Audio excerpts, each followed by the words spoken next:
Our workout today is going to be a 5-round workout, and it's going to be scored for time and for calories. This workout starts off with 10 box jumps. We'll have 24 inches for the men, 20 inches for the women, and it does have to be a box jump if you're doing it RX'd.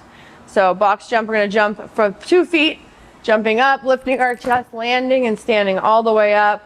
When you're done, we're moving over to the bench press. Today's bench press is going to be with one single dumbbell, and it is going to be on the heavier side.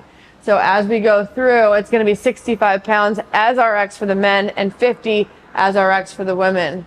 We're going to go ahead and start with that belt locked out up overhead. You have 14 total reps to complete, and how you split that up between your arms is truly up to you.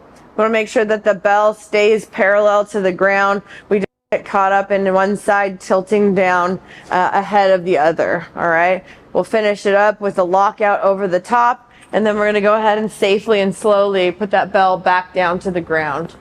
Once you've completed 14 reps, this is where the workout has a little bit of a twist.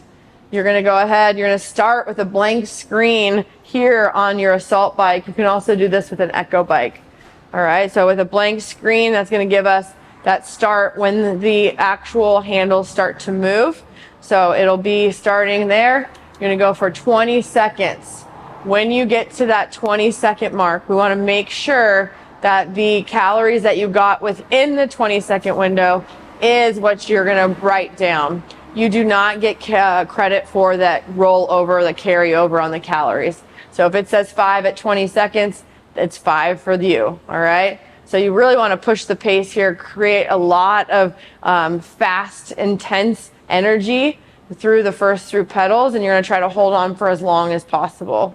Once you finish, or once that 20 seconds expires, that's the end of the round, and then you'll go back to the start, where you go ahead and try to recover with your lungs, and then go back to the box jump.